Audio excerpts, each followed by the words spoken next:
noches, ingeniero. Mi nombre es Lisandra López Coca y hoy voy a exponer la parte 2 de campo magnético y fuerza magnética.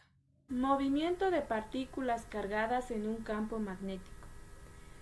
El movimiento de una partícula cargada bajo la sola influencia de un campo magnético siempre ocurre con rapidez constante. Con este principio podemos observar en la figura que la magnitud tanto de F como de B son constantes. También podemos ver que en puntos tales como P y S, las direcciones de fuerza y velocidad han cambiado, pero sus magnitudes siguen siendo las mismas. Por lo tanto, la partícula se mueve bajo la influencia de una fuerza de magnitud constante que siempre forma ángulos rectos con la velocidad de la partícula. Si se comparan estas condiciones con el análisis del movimiento circular, se observa que la trayectoria de la partícula es un círculo y la aceleración centrípeta es igual a la velocidad al cuadrado por el radio o sobre el radio. De ahí que el radio de órbita circular en un campo magnético está dado por la siguiente ecuación. Ahora que si la carga Q fuera negativa, en la figura A, la partícula se movería en sentido horario alrededor de la órbita. La rapidez angular de la partícula se calcula con la siguiente ecuación. Ahora, el número de revoluciones por unidad de tiempo es la frecuencia. Esta frecuencia es independiente del radio r de la trayectoria. Se denomina frecuencia del ciclotrón en un acelerador de partículas llamado ciclotrón. Las partículas que se mueven en trayectorias casi circulares reciben un impulso al doble en cada revolución, lo cual hace que incremente su energía y sus radios orbitales, pero no su rapidez angular. De una manera similar, un tipo de magnetrón, fuente común de radiación de microondas en los hornos y en los sistemas de radar, emite radiación con una frecuencia igual a la frecuencia del movimiento circular. Si la dirección de la velocidad inicial no es perpendicular al campo, la componente de la velocidad paralela al campo es constante, ya que no hay fuerza paralela al campo. Como podemos observar en la figura, la partícula se mueve en un patrón helicoidal. La otra imagen nos muestra un campo producido por las bobinas circulares separadas por cierta distancia. Las partículas cerca de la bobina experimentan una fuerza magnética hacia el centro de la región.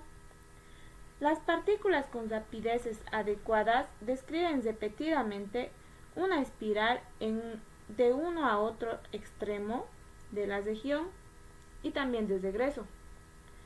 Como las partículas cargadas pueden ser atrapadas en este campo magnético, este recibe el nombre de botella magnética.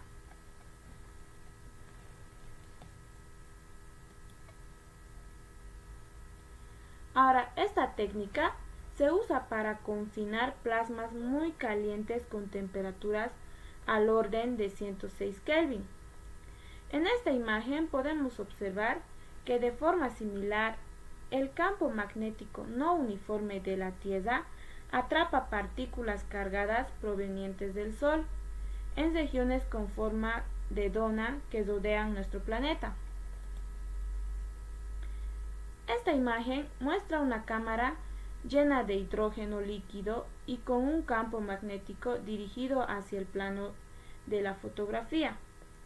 Un rayo gamma de alta energía desprende un electrón de un átomo de hidrógeno y lo lanza con gran rapidez y crea un rastro visible de hidrógeno líquido. Este rastro muestra al electrón que se curva hacia abajo debido a la fuerza magnética. La energía de la colisión también produce otro electrón y un positrón, es decir, un electrón con carga positiva. Debido a sus cargas opuestas, las trayectorias del electrón y el positrón se curvan en direcciones opuestas. A medida que estas partículas se abren paso a través del hidrógeno líquido, chocan contra otras partículas cargadas, con lo que pierden energía y rapidez, y como resultado de esto, se disminuye el radio de curvatura. Aplicaciones del movimiento de partículas cargadas. Sector de velocidad. En un haz de partículas cargadas producidas por un cátodo caliente o cierto material radioactivo, no todas las partículas se mueven con la misma rapidez, pero muchas aplicaciones requieren un haz en el cual la velocidad de todas las partículas sea la misma. Ahora, en un haz es posible seleccionar partículas que tengan una velocidad específica, usando un arreglo de campos eléctricos y magnéticos llamados selector de velocidad. En la figura del inciso A, una partícula cargada con masa m, carga q y rapidez v ingresa a una región del espacio donde los campos eléctrico y magnético son perpendiculares entre sí y con respecto a la velocidad de la partícula. El campo eléctrico es hacia la izquierda y el campo magnético está en el plano de la figura. Ahora, si Q es positiva, la fuerza eléctrica es a la izquierda con magnitud Q por E, en tanto que si la fuerza magnética es a la derecha, su magnitud estaría dada por la carga, por la velocidad y por el campo magnético. Para un valor particular de B, las fuerzas eléctricas y magnéticas serán iguales en magnitud. Entonces, la fuerza total es igual a 0 y la partícula viaja en línea recta con velocidad constante. Ahora, observando la figura B, donde nos muestra un diagrama de cuerpo libre para una partícula positiva, podemos decir que solo si una partícula cargada tiene velocidad igual a E sobre B, se cancelan las fuerzas eléctrica y magnética. Experimento de E sobre M de Thomson. Thomson utilizó el aparato que podemos observar, donde en un contenedor de vidrio al alto vacío se aceleraron electrones provenientes del cátodo caliente para formar un haz mediante una diferencia de potencial entre los dos ánodos A y A'. La rapidez de los electrones estaba determinada por el potencial de aceleración.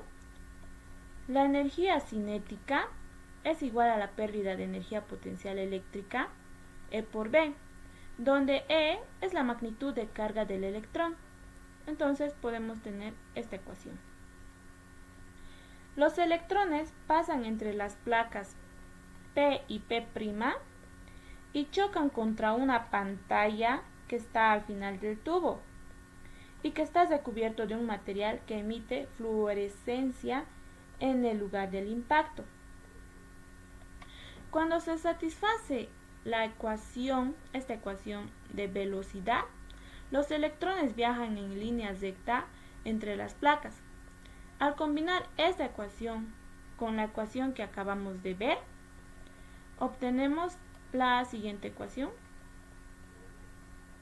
Entonces, el aspecto más significativo de las mediciones de E sobre M de Thomson fue que descubrió un valor único para tal cantidad, para esta cantidad, el cual no dependía del material del cátodo del gas residual en el tubo, ni de algo más en el experimento. Esta independencia demostró que las partículas en el haz, que ahora llamamos electrones, son un constituyente común de toda la materia. Así a Thomson se le da el crédito por descubrir la primera partícula subatómica, que es el electrón. También descubrió que la rapidez de los electrones en el haz era cerca de 1/10 de la rapidez de la luz, mucho mayor que cualquier otra rapidez que se hubiera medido antes para una partícula material. Ahora, el valor más preciso de E sobre m disponible hasta el momento es este valor. Y también tenemos que el valor más preciso de la masa del electrón en la actualidad es el siguiente valor que podemos observar. Espectrómetros de masa. El espectrómetro de masas de Bainbridge utiliza un selector de velocidad para generar partículas con rapidez uniforme B. En la región del campo magnético, las partículas con mayor masa, M2 mayor a M1, viajan en trayectorias con radio más grande, radio 2 mayor a R1. Uno de los primeros resultados de este trabajo fue el descubrimiento de que el neón tiene dos especies de átomos, con masas atómicas de 20 y 22 gramos por mol. Ahora, llamamos a estas especies isótopos del elemento. Experimentos posteriores han demostrado que muchos elementos tienen varios isótopos, es decir, átomos que son idénticos en cuanto a su comportamiento químico, pero diferentes en su masa, debido a que tienen distinto número de neutrones en su núcleo. Esta es tan solo una de las múltiples aplicaciones de los espectrómetros de masa en química y física. Fuerza magnética sobre un conductor que transporta corriente. Ahora nos preguntamos, ¿qué es lo que hace funcionar un motor eléctrico? Las fuerzas que hacen que gire son las que ejerce un campo magnético sobre un conductor que lleva corriente.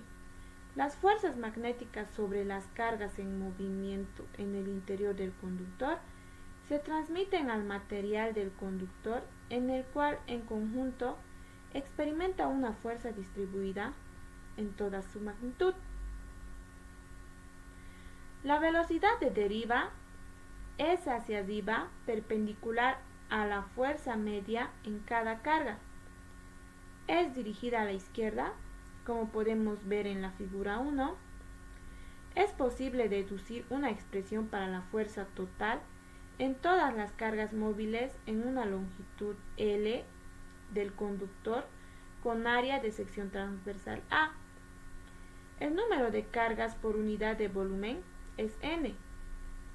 Un segmento de conductor con longitud L tiene un volumen A por L y contiene un número de cargas igual a N por A por L.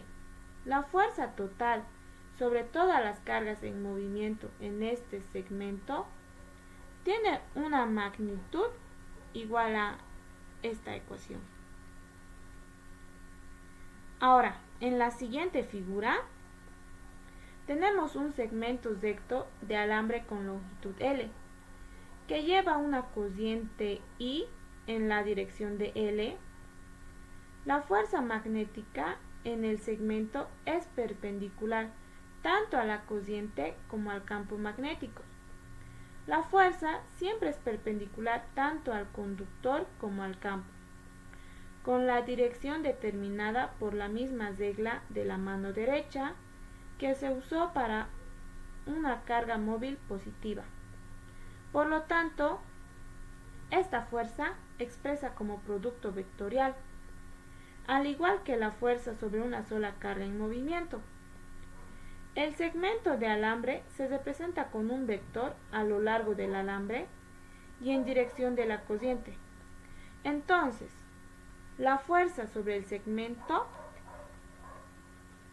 es la siguiente. Esta ecuación nos representa la fuerza magnética sobre un segmento recto del alambre. Y la siguiente ecuación nos representa una fuerza magnética sobre una sección infinitesimal del alambre.